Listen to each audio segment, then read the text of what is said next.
because our culture is cool. Delivery! Maria Jose! Is that box really mine? Surprise! Why are you inside the box? There's nothing I won't do for you. Just like Pag-ibig Fund Multi-Purpose Loan. The loan for your business, tuition, personal needs, and more. Borrow up to 90% of your savings. No processing fee and get fast approval. So you should... Apply now for the Pag-ibig Fund MPL via Virtual Pag-ibig! Pag-ibig Fund, solid ka ban! Ng bawat pamilya ang magkaroon ng sariling tahanan.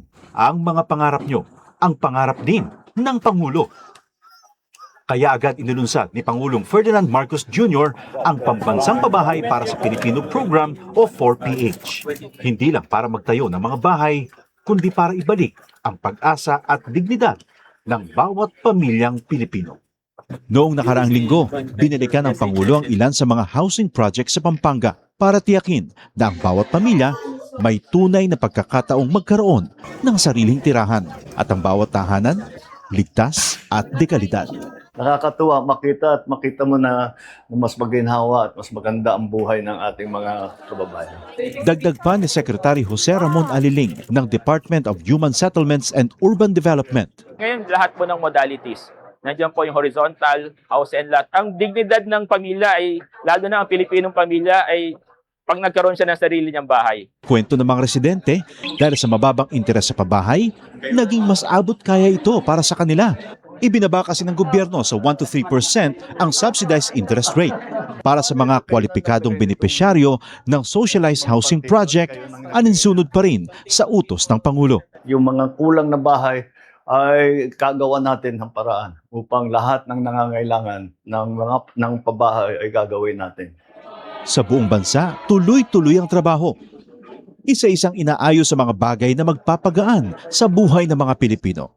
Kasama na rito ang disente at sariling tirahan na hindi lang pangarap, kundi tahanang nabubuksan para sa bawat Pilipino.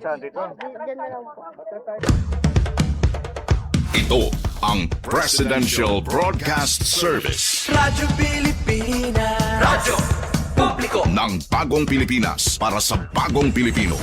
Naghahatid ng mahahalagang balita at impormasyon na guugnay ng pamahalaan sa sambayanan. Tulay sa himpapawid ng serbisyo publiko. Radyo Pilipinas. Radyo Publiko. Ang boses ng Pangulo. Sa Borongan, 657. Radyo Pilipinas. Radyo Publiko. Sentruhan mga balita, pangmusta, ngan iba pa. Info Centrum. Info Centrum. Ngatanan, may kalabutan, bahinan, tama nga impormasyon. Info Centrum. Benben Bumida. The voice of information. Monday to Saturday, 2 to 3 p.m. at DYES, Radyo Pilipinas. Info Centrum. Info Centrum.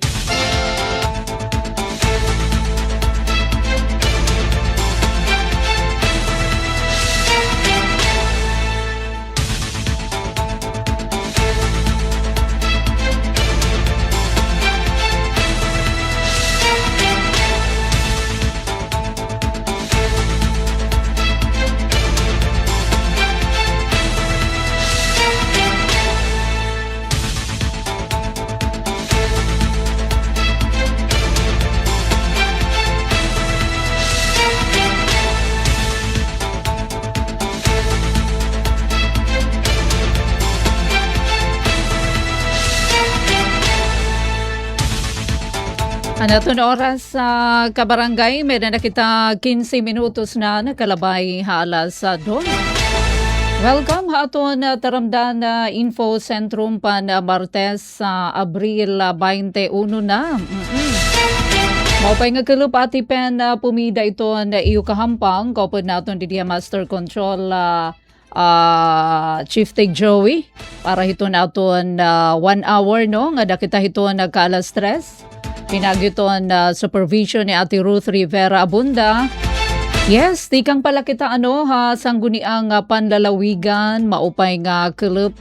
Katapos adto na public hearing, may pagisumpa inihin na duhano nga proponer nga ordinansa ni board member attorney PJ Ivardoni.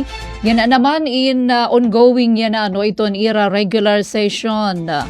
Siyempre pangunguna ni Vice Governor Maricar Sison Gutisan.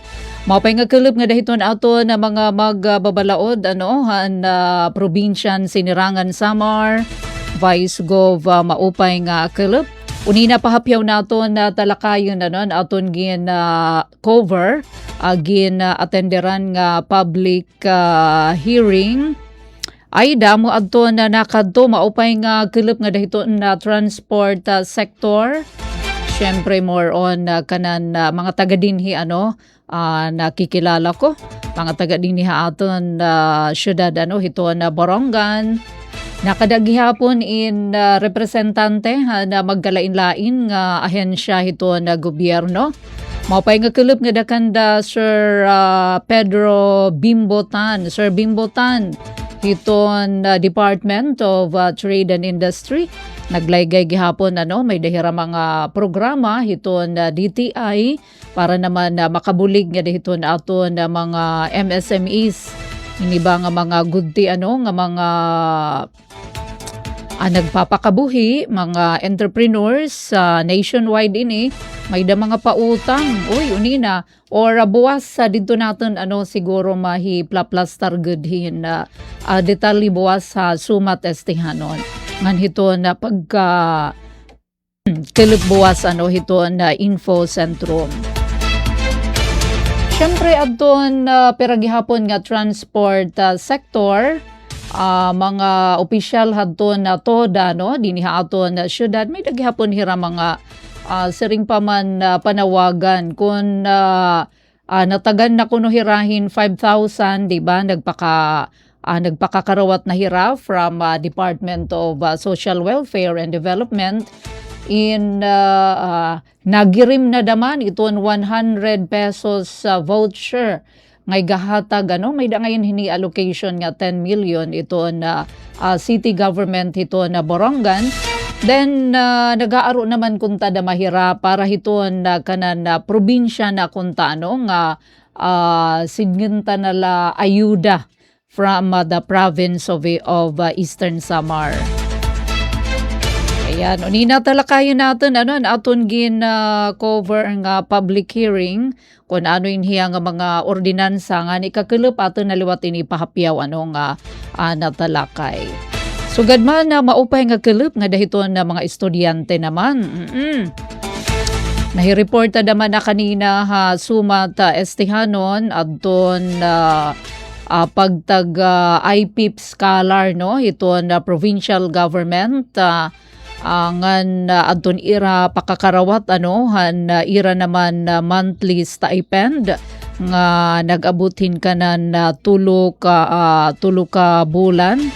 So aton gihapon ito na tatalakayon ngan syempre adton giupay nga notisya nagrarayha kita diri la iton ESO community pero ito na bugos nga probinsya ito na Sinirangan na Samar dara naman hadton pagtap panguna. Imagine ka naman laha bugos nga Pilipinas nanguna kita adton na Eastern Samar State University Borongan como top performing school. Dida ini hadton April 2026 midwives licensure examination. Imagine 100% adton passing rate.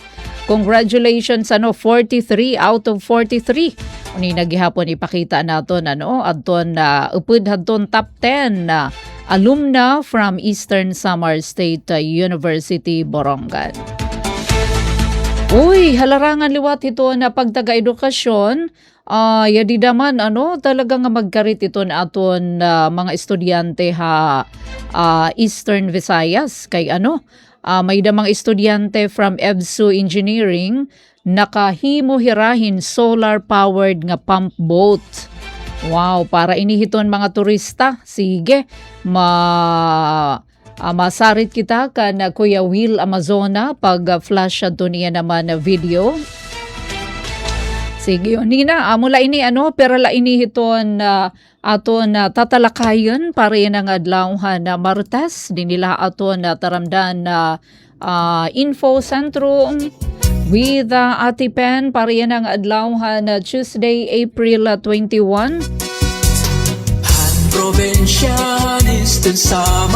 Happy birthday para ito na aton na mga birthday celebrators yun na naman nga Martes, Abril 21.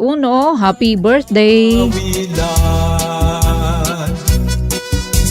Padayon na natatagamtam ang kinahanglanhan katauhan. Probinsya may kamurayawan nga nagbuburublig ang kadam-an. Alright, so tikanganta na kabarangay ato na paglatag ito na mga balita, impormasyon samtang naka-siesta hi Ate Merns amuin diri ka maliligbukan Ate Merns ito na mga pinakaorhi nga balita, impormasyon. Siyahan aton laana isa lang Chief Tig Joey. Adun ato naging cover nga di kita hiton na pinaka-latest and yan na palain na abot pala kita waray na kita dito tangpos hadton gindudumara yan na nagkakamay-adahin session, regular session ito na ato na mga magbaralaod na probinsya. Unahon talaanay adton gintalakay ay yana kaninahan agan hingadaan ini hadton di pala maiha nga natatapos kay damo man syempre adton mga gintalakay duha gud ini nga ordinansa pwede naton siguro i-flash unina nala Chief Tig Joey ito na voice adton panguna ni board member Attorney Philip, Attorney PJ Ivardoni. Dida naman hadton duha ini nga iyagin papanagbalayan nga ordinansa nga nagtutuyo ini masulbar iton hitaas nga presyo hiton kuryente ngan hiton krisis hiton lana. Uy may danakad nga mga taga ini mga taga Isamelco maupay nga club. Sumat adton paghinitaas daman hiton aton electric bill hinuini nga kan Ate Daisy permi nagigin guest iton usahiton na mga official dida naman Isamelco maabot daw gud ka barangay 20 pesos, imagine ka ito nigihitaas iton aton electric bill. So maupay na layan kay may daman hini kumbaga waray ini itugot hiton Department of Energy nga ipa full blast talaga nga paghitaas darahiton energy emergency. Salit staggered iton ira naman hinipag mamayi siya ngay kada ngan sugad man hi press herna iton na-representar hiton kanan central nga board of director hiton Isamelco. Ira ini didagin sumat nga kasi iton source man hiton aton enerhiya hiton power coal. Natapos na an aton kontrata dinhi hadton kanan ini kadton hydro, di ba may dakita Taft Hydro na kakontrata daw gud an Isamelco hadto 5 megawatt. Takay sugahin niya sa ring ni press her na darahiton ka diri manggad reliable labi na yan kay adi pa daman kita nagmamamara.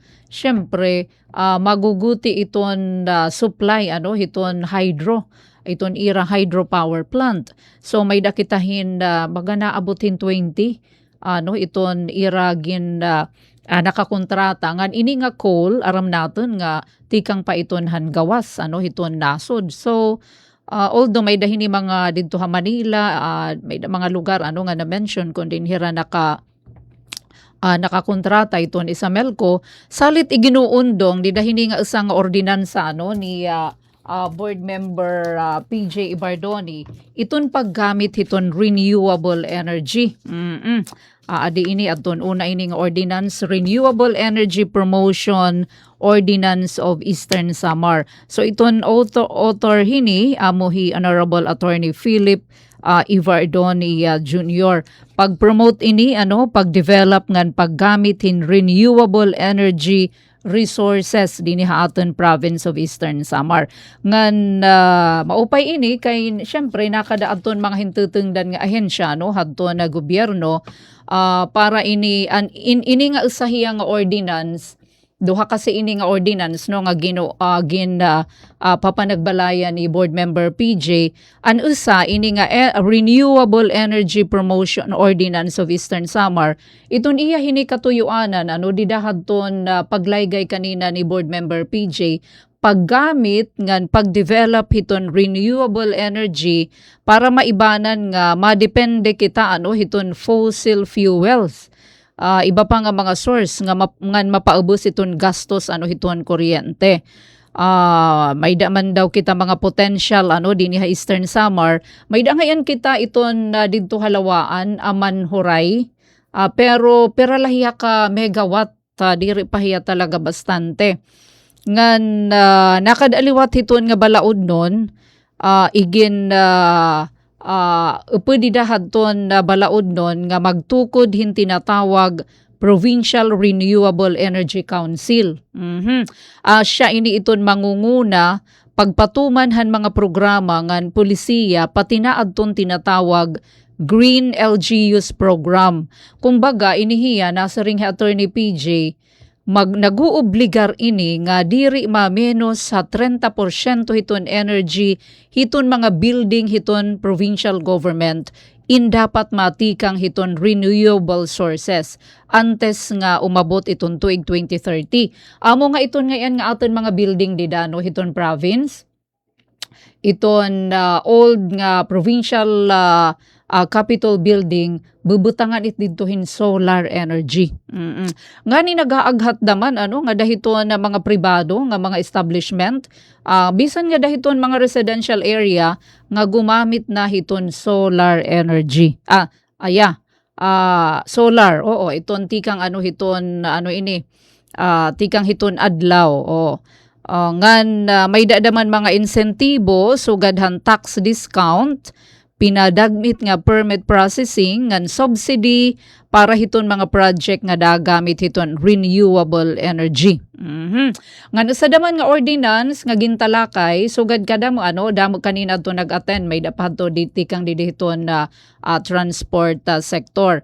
Sa naman nga ordinance gintalakay adton Eastern Samar Economic Resilience and Fuel Shock Mitigation Ordinance of 2026. Kumbaga maparigun daman iton kapasidad hiton province kontra hiton padayon daman nga pagsaggaton presyohan lana ngan pagkadilatarhan supply chain. So di naman kita ha economic aspect usahiton han mga pitad lakiphan mga pitad dida magtutukod hin provincial price monitoring and early warning system. So nakadadton taga DTI. So ginisgutan naman adton role hiton Department of Trade and Industry didi hiton price monitoring nga may dalahit mga produkto nga sakop nga ilarom hiton DTI nga hira hiton magmo-monitor. Kasi didaan usahadton official hantod dinhi Borongan.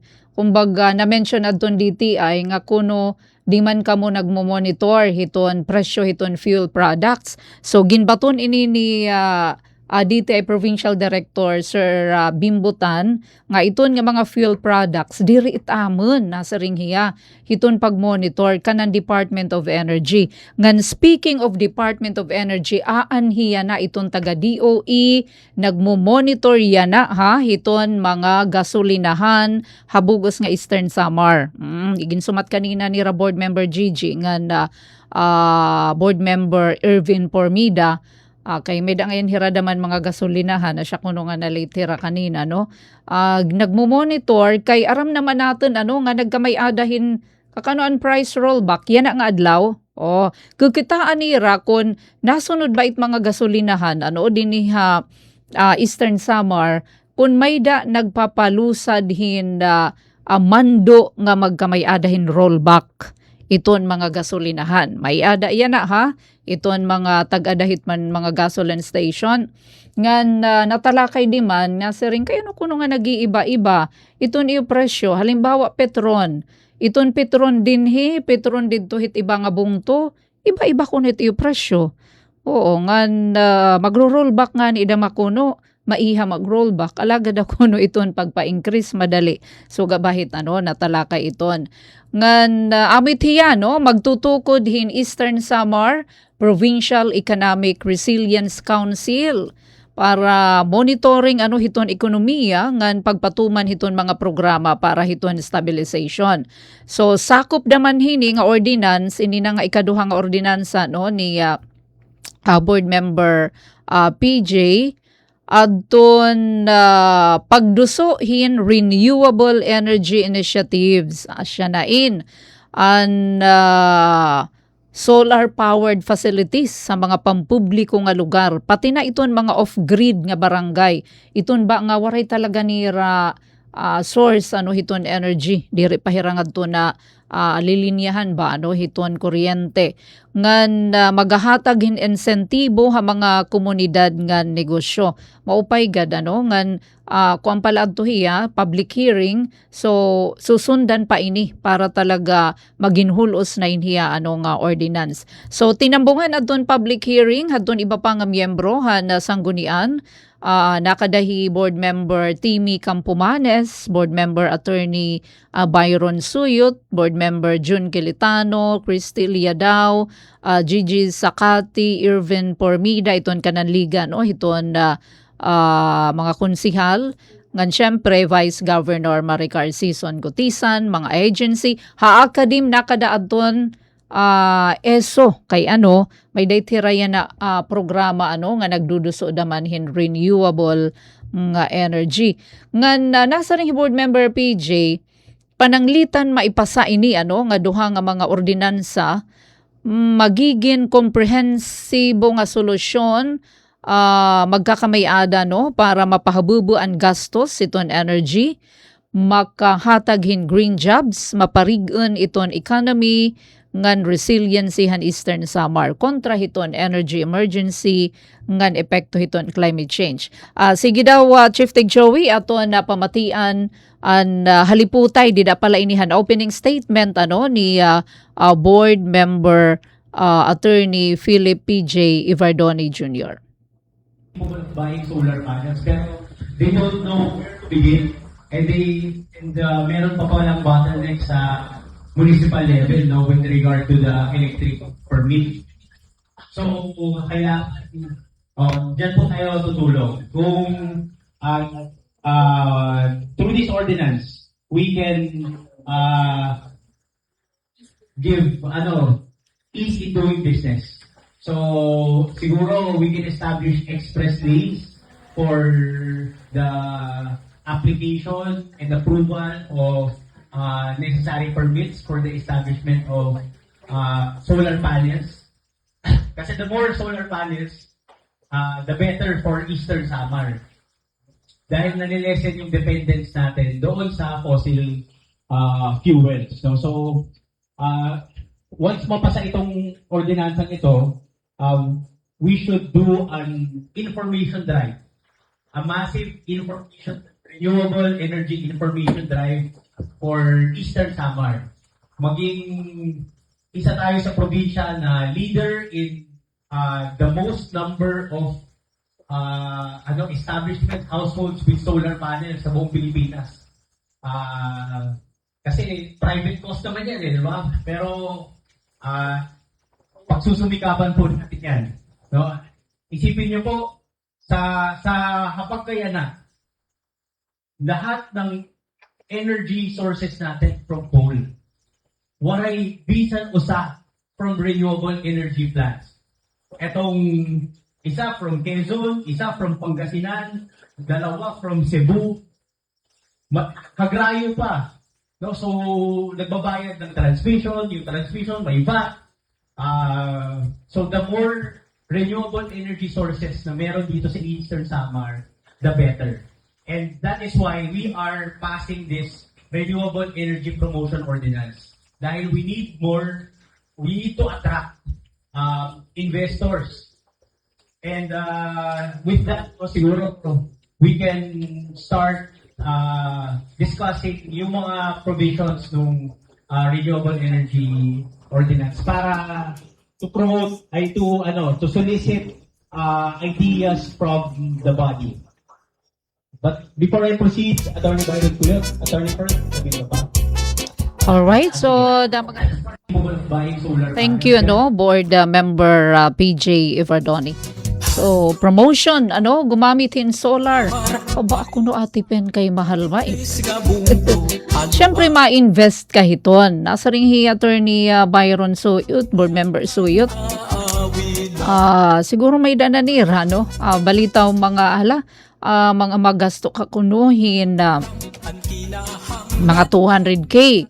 Pero iton nga 200,000, dako na iton imo, kumbaga, magiging output dida ito ni balay halam waray udeng kuno iton nga aircon damo iton imo kumbaga magagamit nga mga appliances pera ka kilowatt iton imo pwede makonsumo ngan hi Attorney Pearl nagmention naman nakadanga yan hi Attorney Pearl board member Ivardoni hiton 2nd district limot na nag-mention hiya about di ba may pautang itong GSIS about solar power solar panel paggamit como source itong energy kumbaga kung kariyag kuno niyo pwede ka mo magpakiana ha GSIS para hiton mga empleyado hiton na gobyerno. Diri gadaman nga imo sasagaron iton nga pero at an ginpapautang mga naabutin 500,000 so depende kung madali ka na mag-retire. Pero dak talaga iton pakatipid so saring ko pa may dako friend nga nagpa-install didahan ira balay atun iya nala binabayad ha isa melko is 100 plus nala pero mga ginasto hiya mga almost 200,000 pero dako talaga kay investment na maiton an battery la imo talaga tiya mga pera damit yearly ba an pa battery so kinahanglan maataman damayan pero sering pa man nga tanan man iton in para hiton pan long term kay imagine mga maabot pa kuno na singan isa melko mga 20 pesos pa iton igi-increase iton aton electric bill. Alright, so amadtuan pa una buwas na laadton na iba pa nga mga video nga nabuwas siguro hiton na kulup para mabatian natin ang tikang hiton transport sector. May daliwat nagpakiana adton tikang naman hiton agriculture sector and fisheries and agri council hiton Eastern Samar ngan an baton daman hadton Department of Trade and Industry ano ba iton ira mga programa yan nga ginpapatuman para gumaan-gaan iton gastos iton aton mga micro small and medium enterprises. Anaton oras sa kabarangay may na kita 39 minutos na nakalabay alas 2. Padayon ka mo kabarangay na katutok ka aton na taramdan info sentrum kadugangan nga notisya aton ipapahat aton pagtaga-IP pa nga pakakarawat ni radon ira stipend kataliwan lahin pira nga pahinomdom. Delivery! Maria Jose! Is that box really mine? Surprise! Why are you inside the box? There's nothing I won't do for you. Just like Pag-ibig Fund Multi-Purpose Loan. The loan for your business, tuition, personal needs, and more. Borrow up to 90% of your savings. No processing fee and get fast approval. So you should... Apply now for the Pag-ibig Fund MPL via Virtual Pag-ibig! Pag-ibig Fund, solid ka ban! Sa loob ng maraming taon, libu-libong pamilyang Pilipino ang walang maayos na tirahan. Hirap makakuha ng pabahay. Kung meron man, hindi angkop sa disenteng pamumuhay. Iisa ang pangarap ng bawat pamilya, ang magkaroon ng sariling tahanan. Ang mga pangarap nyo, ang pangarap din ng Pangulo. Kaya agad inilunsad ni Pangulong Ferdinand Marcos Jr. ang Pambansang Pabahay para sa Pilipino Program o 4PH. Hindi lang para magtayo ng mga bahay, kundi para ibalik ang pag-asa at dignidad ng bawat pamilyang Pilipino. Noong nakaraang linggo, binalikan ng Pangulo ang ilan sa mga housing projects sa Pampanga para tiyakin na ang bawat pamilya may tunay na pagkakataong magkaroon ng sariling tirahan at ang bawat tahanan ligtas at dekalidad. Nakakatuwa makita mo na mas maginhawa at mas maganda ang buhay ng ating mga kababayan. Dagdag pa ni Secretary Jose Ramon Aliling ng Department of Human Settlements and Urban Development. Ngayon, lahat po ng modalities. Nandiyan po yung horizontal, house and lot. Ang dignidad ng pamilya ay, lalo na ang Pilipinong pamilya, ay pag nagkaroon siya ng sarili niyang bahay. Kwento ng mga residente, dahil sa mababang interes sa pabahay, naging mas abot kaya ito para sa kanila. Ibinaba kasi ng gobyerno sa 1 to 3% ang subsidized interest rate. Para sa mga kwalipikadong benepisyaryo ng socialized housing project, aninsunod pa rin sa utos ng Pangulo. Yung mga kulang na bahay ay kagawa natin ng paraan upang lahat ng nangangailangan ng pabahay ay gagawin natin. Sa buong bansa, tuloy-tuloy ang trabaho. Isa-isang inaayos sa mga bagay na magpapagaan sa buhay ng mga Pilipino. Kasama na rito ang disente at sariling tirahan na hindi lang pangarap, kundi tahanang nabubuksan para sa bawat Pilipino. Ito ang Presidential Broadcast Service. Radyo Pilipinas. Radyo Publiko. Ng bagong Pilipinas para sa bagong Pilipino. Naghahatid ng mahahalagang balita at impormasyon na guugnay ng pamahalaan sa sambayanan. Tulay sa himpapawid ng serbisyo publiko. Radyo Pilipinas. Radyo Publiko. Ang boses ng Pangulo. Sa Borongan, 657. Radyo Pilipinas. Radyo Publiko. EDPEN Pumida, the voice of information. Info Centrum. Info Centrum. Alright, so balik kita no, aton taramdan na Info Centrum pan Martes, Abril 21. At ipen pumida laghapan na iyo kahampang para hadton kaabrilahan ira radyo. O-open la hadton ira Facebook, via live streaming naman nagkikitan aton batchmate. Batchmate Leandro Quenza, ada ka laghap Yukon, Canada. Thank you sa palike, happy viewing. Nagbakasyon ka ba nga niha Borongan? Batchmate natin inihan high school, no? High school nga elementary pa. Iha na no, batchmate Leandro Quenza.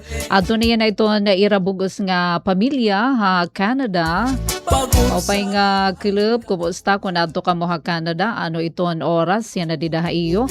Ngan syempre nato naman friendship, oo. Michelle Morales is watching. Thank you, Michelle. Kumusta na adton? Ano tani yung ngaran pa daugudhan iyo business? Adton, asya ba't Michelle, andi di hamay libertad, nga tuhit pungkay, and gyupay adton view kitang-kita an Borongan City. Alright, so ayan, nabatian niyo kanina no, ang aton report, may kalabutan naman han aton pagtambong hadton pa-public hearing ano han duha nga mga balaod non igin duduso ini nga ordinansa gin papanagbalayan ni board member attorney Philip PJ Ivardoni kontra fuel crisis ginuundong ini ano ni BM PJ.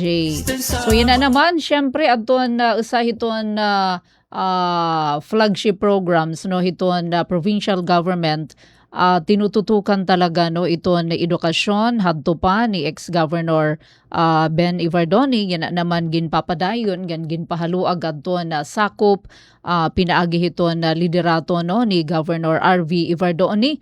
May dahini sobra 600 nga IPIP kon isang professional, isang pamilya program scholar sa provincial government mo adton nakapalad hin 9,000 pesos. Wow.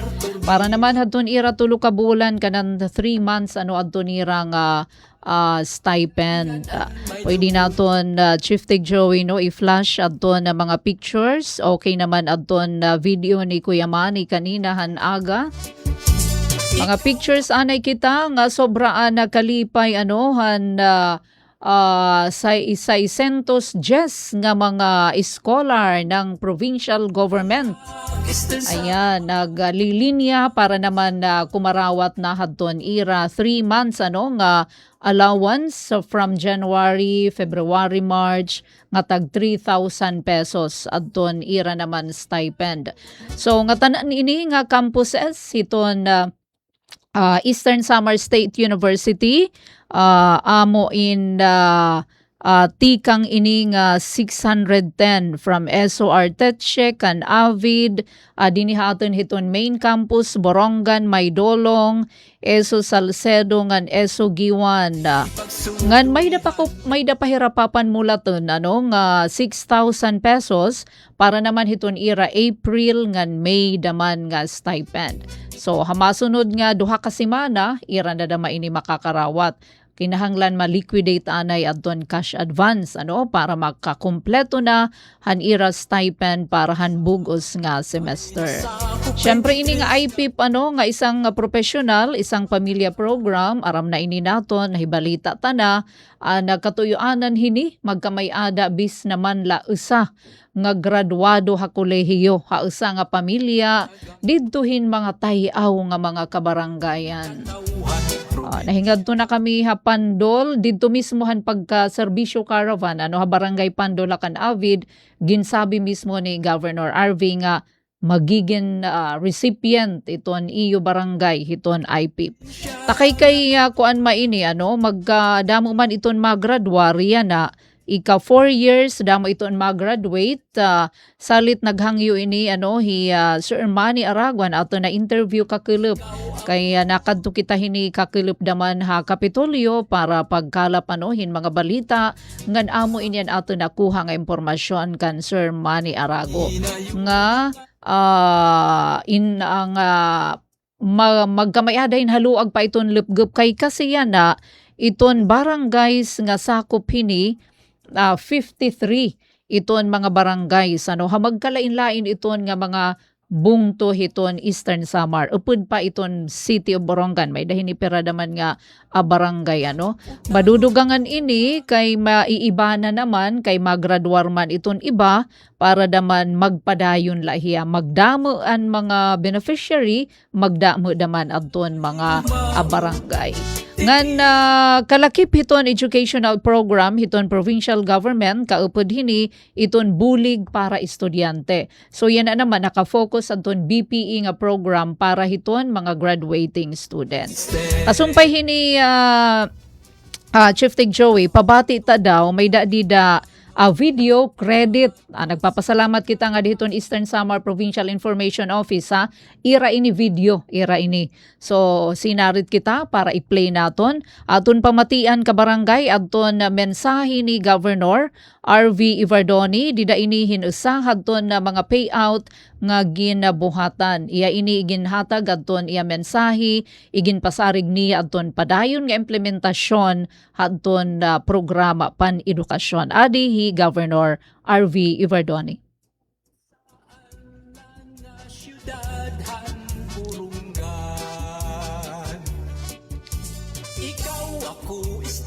Hay yung atalan niya niya na. Hay nung makurian na journey niyo college. Compare na ba natin yung mga students? Mga parte ka mo ito natin mga pipat barangays. Barangays nga Harayo, barangays nga Makurian Pakabuhi. So, extra difficult itong pang-eskwela para iyo. No? Pero nagpapasalamat ako nga di san mamakuri itiyo inagian kumusa nga estudyante dilagyan ka mo para kumiskwela, no? Para tampo sa itiyo pag-aaral. Sana nga ini nga atong programa na ITIT nakakabulig ha iyo, no? So again, damo nga salamat sa iyo nga tanan. Thank you very much. Alright, so amad to kabarangay no, hi Governor RV Ivardoni. So ginlibot ngayon niya nakadtuliwat hadton iba-iba nga mga payout venue para naman personal no nga masaksihan, ma-witness adton gindumarang payout. Sige, pang-eskwela ka mo maupay ha. Libre na itong tuition, tapos scholar pa ka mo. So, dami ini nga mga scholarship grant tikang hiton national government, kanan CHED, yan hinaman iton aton provincial government.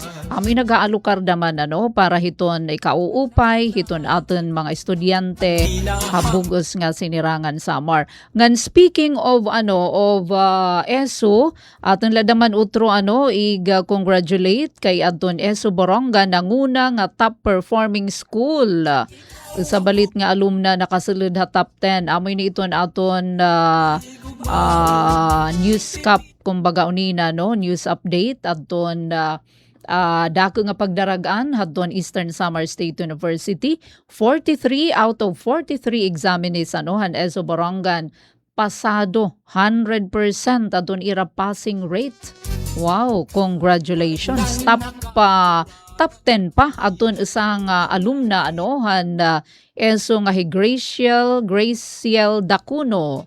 Congratulations. Salit nalilipay adton pamunuan ESO hini naman nga accomplishment adton midwifery kakilupla ini gingawas. Congratulations. 100% institutional passing rate, 42.42 national naman. Imagine, national nga passing rate 42.42, ang ESO naman 100%. Salit nanguna kita mga eskwelahan habugos nga Pilipinas. Di naman good news sa pagtatapos aton taramdan Info Centrum. Magtatapos kita good news, i-congratulate tadaman aton engineering students from EBSU from Eastern Visayas State University dida naman na syudad ng Tacloban. Credit to Will Amazuna. Congratulations. Ini nga video kan Kuya Will. Thank you kay nakahimo adton engineering students san EBSU hin solar powered nga electric pump boat. Wow. Tupat ini nga mga engineering students amo adton ira naman yadaman. Yadto iton solar panel, hiton igbaw hiton pump boat, kaupay naman. Thank you Kuya Will Amazona hiton nga video para hiton transportasyon specifically para hiton mga turista.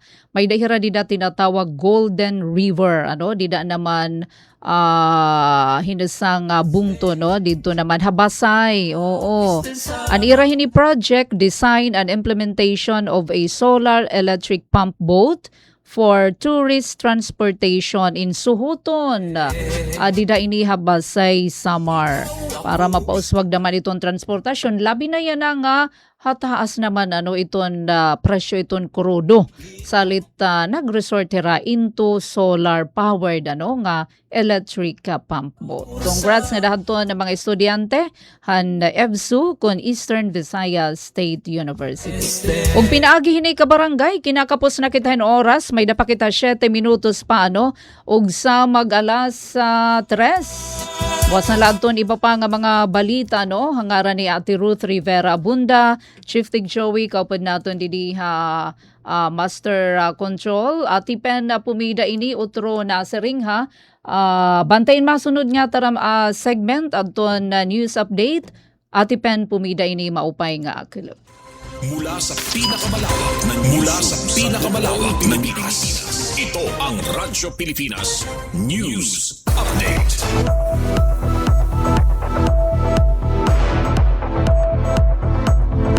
Mopay nga kilo para naton news update. Halukal nga balita, ESO Boronga nanguna nga top performing school. ESO alumna nakasulod top 10 han Abril 2026 midwives licensure exam. Adyan aton na report. Nangunan Eastern Samar State University ESO Borongan Campus, sugad nga top performing school ha April 2026 midwives licensure examination matapos makabuot ang 100% nga passing rate.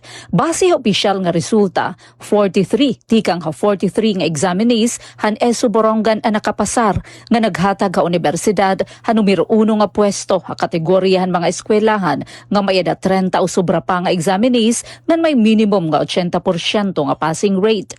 Dugang pahini, nakasulid ha top 10 ano sa nga alumna han ESO nga hi Graciel Dacuno nga nagpakita han padayon nga kausayan han universidad hanatad han midwifery education. Sumala ha ESO ang kalampusan han eskwelahan nga ni Dacuno nagpapamatuod han kalidad han ira programa, lakip nan dedikasyon han mga magturutdo ngan determinasyon han mga estudyante hapag-abot han ira mga hingyap. Ginkilala liwat ini nga pagdaragan sugad nga ebidensyahan misyon han ESO hapag hurmahin mga professional nga healthcare workers nga may ada hibarongan kasing-kasing hapag serbisyo ha komunidad. Samtang ginpasalamatan han pamunan han ESO ha pangunguna ni ESO President Dr. Andres Pagatpatan Jr. ang mga bago nga lisensyado nga mga midwife ngan ginpasidunggan hidakuno tungod sa paghatag hindungog ngan inspirasyon ha universidad ngan habugos nga probinsya Eastern Samar. Sumala Professional Regulation Commission PRC, inabot han 901 nga examinees ang nakapasar, tikang hakabugusan nga 2,124 nga nag-exam nga may passing rate nga 42.42% habugos nga nasod. Para habagong Pilipinas, inihi Penelope Pumida, Radyo Pilipinas, Radyo Publiko, Borongan. Kapan rehiyon naman nga balita, nagpapadayon yan na ito na Pantawid Pamilyang Pilipino Program kon 4P sa Department of Social Welfare and Development DSWD Field Office 8 na durungan nga pagrehistro na kabugusan ini nga 26,522 nga pamilya habugos nga Eastern Visayas sugad nga posible nga mga benepisyaryo. Pinaagi ini na Community-Based Monitoring System kon CBMS, subay ini direktiba ni Pangulo Ferdinand Marcos Jr. nga pagparig-un han mga programa pansosyedad para ini mga kablas. Tuyo na sabi nga registration na pag-validate na qualification hadton mga potensyal nga benepisyaryo kailarum hadton set 14 para masiguro adton igo ha pag-enroll han mga qualified nga pamilya ha 4Ps. Lakip gihapon ha proseso ang pagrerehistro nga tanan nga miyembro han pamilya ha Philippine National ID System. Para hini nga tuig, target nga may rehistro nga ma-validate ang 10,000 nga pamilya ha Provincial Leyte, 8,345 Samar, 4,261 ha Eastern Samar, 2,107 ha Northern Samar, 676 sa Southern Leyte, ngan 443 ha Biliran. Ang datos tikang ha CBMS and PSA ngayon na ginagamit sugad nga opisyal nga data bank ngan basihan na pagpili han mga bago nga benepisyaryo han 4Ps. Ang CBMS ang usa nga nasyonal nga sistema nga nagtitirok han datos tikang ha mga pamilya para hibaruan kun hinuan pobre ngan kun anon mga serbisyo an ira kinahanglan. Ginpahayag han DSWD nga ang pagkalista CBMS diri nangahulugan nga otomatiko nga benepisyaryo kana han 4Ps iton usa nga pamilya. Ang mga pamilya lang nga ginklasipikar nga poor o near poor nga nakakatuman han mga requisitos han programa sugad han may da anak nga edad 0 tubtob 18 years old, may da burod nga miyembro, hiradton may himo sumunod ha validation ngan registration. Kinahanglan gihapon nira maagi ha verification ngan makumpleto ang nga tanan nga dokumento ante sira karawten ha programa. Padayon nga nakikig-koordinar ang DSWD ha PSA ngan ha mga lokal nga gobyerno para masiguro adton epesyenteng implementasyon han registration ha bugos nga rehiyon. Ang inisyatibo kaparte ini hadto na padayon nga pagpahaluag ngan pagparigon han 4P sa Eastern Visayas para makabulig ha mas damo nga pamilya ngadto ha mas maupay nga kahimtang hadton ira kinabuhi. Samtang hakatapusan nasyonal nga balita, Ginsiguro naman ni Presidente Ferdinand Marcos Jr. nga bubuhaton han gobyerno an nga tanan nga angay nga legal nga mga pitad para mahibalik nga ni Hanasod Hizaldico. Gintagan doon han Pangulo nga kinahanglan ini magbaton haylarum han balaod ngan umatubang ha mga mulupyo Pilipino. Kasumpay hini adi aton na pahayag an aton Pangulo, Presidente Ferdinand Marcos Jr.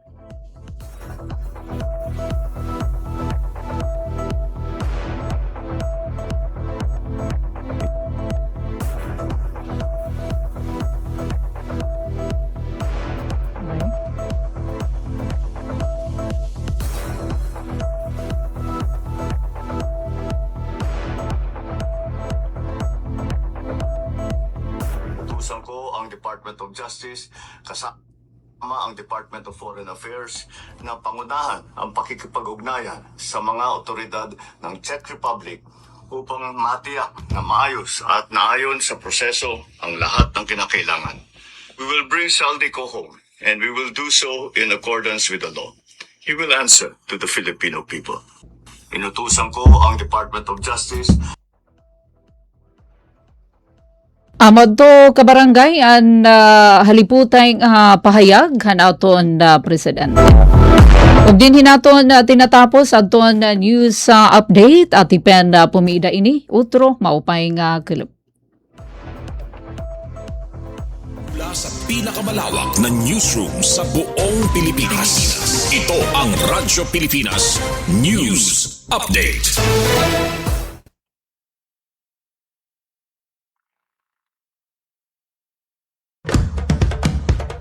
Ito ang Presidential Broadcast Service. Radyo Pilipinas. Radyo Publiko. Ng bagong Pilipinas para sa bagong Pilipino. Naghahatid ng mahahalagang balita at impormasyon na guugnay ng pamahalaan sa sambayanan. Tulay sa himpapawid ng serbisyo publiko. Radyo Pilipinas. Radyo Publiko. Ang boses ng Pangulo. Sa Borongan, 657. Radyo Pilipinas. Radyo Publiko. Serving the